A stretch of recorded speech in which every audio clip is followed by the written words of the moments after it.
Hey guys, welcome to TST Garage. I'm Bart, and today in this video, I'll be showing you how to install the TST Industries brake light modulator on your bike. Now, a brake light modulator, sometimes called a strobe, sometimes called a brake light flasher, what it does is basically enables you to install some electronics on your bike so that when you press your brakes, the brake light flashes in some kind of pattern and alerts the drivers behind you that you will be stopping. Our particular brake light modulator comes pre-wired to a plug that interfaces with a sub harness that we provide specific to your bike model that enables plug-and-play functionality with your bike. So that means that the installation is really fast and you can do it yourself.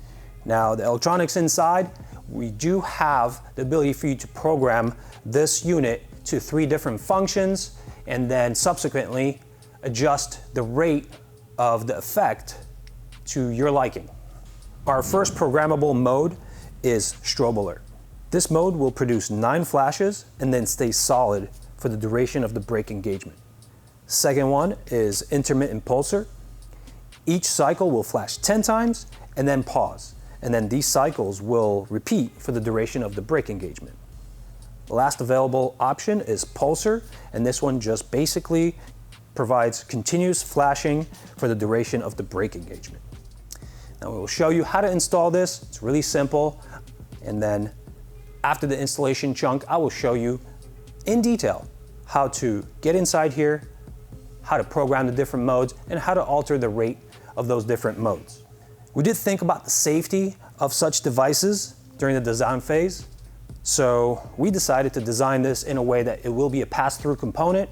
In case you experience a failure on board here, it will just pass through your normal brake function, which means you press your brake light lights up, there's just no effect. In case you do experience that failure, we do offer a warranty, so we have guys standing by in our support department that will take your call, email, Facebook message, whatever, and we'll get you replaced. And that's pretty much it. I'm really excited to show you guys just how easy this is to put on and configure. So let's get started. All right, so here we have a 2019 Suzuki SV650X model. I have a very strong feeling that the SV650S model will share a similar, if not the exact same installation method. But as always, check out our website for full details. We have an applications table. As you can see here, I do have the bike-specific sub-harness for this model to make it all plug and play. So be sure when you're checking out our website, tstindustries.com, you read through everything, you understand what you're purchasing, and that you select the correct sub-harness. To begin this installation, we do have to remove the one-piece rider and passenger seat. So let's go ahead and do that now.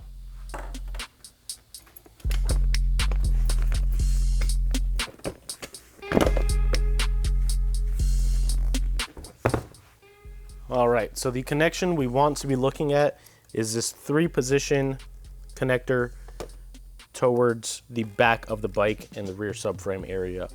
This connection, it's a 2-piece, 3-position white connector. This is the main taillight plug for your taillight system. So if you want, you can use your fingers. I like to use a small tool just to make it a little bit easier. You're gonna press down on this tab, releasing it from the locking mechanism, and then you can see it unhooks itself. From that point, what you want to do is you want to take the sub harness, and as you can see, we have male and female, and then we have a square connector. You will insert it accordingly into the main taillight connection. Make sure that you hear a click on both ends. It's a very audible click. That'll make sure that the pins and locking pieces have engaged, and you're all good to go. Second to last step, you do want to hook up our brake light modulator at this point. You also want to hear a click on that. Now, before I proceed, at this point, I do want to take the key out, put it in the ignition, put it in an accessory mode, and actually check the functionality of this product. You can put your hand back here, and if possible, press the front brake lever or press the rear brake lever. But as you can see, when I apply pressure, it does actually strobe.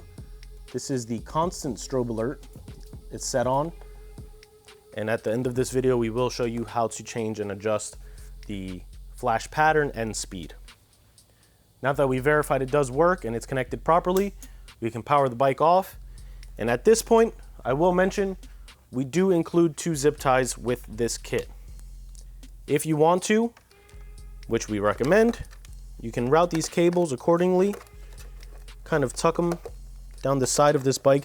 It actually, there's quite a bit of room on the side of the bike over here with the subframe. And you can either leave it like that and route the zip ties around, securing it to the frame. If you don't like that location, you want it a little bit more accessible, you can come on the other side. There's a tons of options here. This isn't something that you really have to follow per se, per our instructions. Just find whatever feels comfortable for you and what you have room for. Some people like to keep things back here, like their registrations, small tools, whatever the case is. So wherever you see fit, you can tuck this entire kit away, leave it, and you'll never have to worry about it again. So I'm gonna go ahead and finish that up, and this installation will be complete. I will mention that if you do decide to use a zip tie, we do have this small little channel on the brake light modulator, which can hold the zip tie in place. So you can use one. If you want to use a second one to secure this bundle of wires, the choice is yours. I'm gonna go ahead and do this now. Let me get this around the frame first.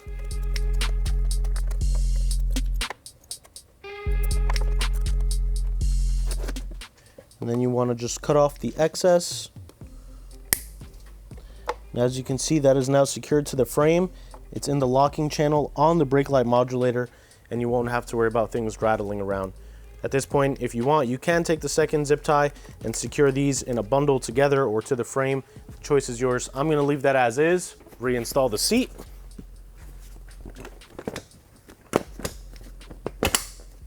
And you're good to go. For mode selection and rate adjustment, we will need to get inside this capsule to access the electronics. These 2 Phillips head screws will need to be removed. What I like to do is unscrew them until they disengage from the receiving threads and leave them in the cap. Otherwise, it's pretty easy to lose them. If we pull them off with the cap, they are self-captive. All right, now we'll identify the parts here. This button is the mode selector, and this potentiometer is your rate adjuster. Clockwise is faster, counterclockwise is slower. Let's first do our selection of modes. With the brake pressed, press the button once to toggle to the next available program. Now the brake does have to be pressed so that the unit powers up, otherwise you won't be able to make the selection. If you find that you've pressed the button but the selection has not been changed, just do it again with the brake pressed. So now we will go on to the next program, press the brake once more, press the button once, and now you're in the next mode. Now we've switched twice, so pressing it one more time will return to the original mode that your unit arrived in. Now for rate adjustment, we'll be using the potentiometer. With the brake pressed, we can turn it clockwise to make it go faster, counterclockwise to decrease the rate. Now in brake alert, you will only have 9 flashes to make your adjustment, and then it'll stay solid. This one doesn't actually lend itself to really fast flashing at the top of the range.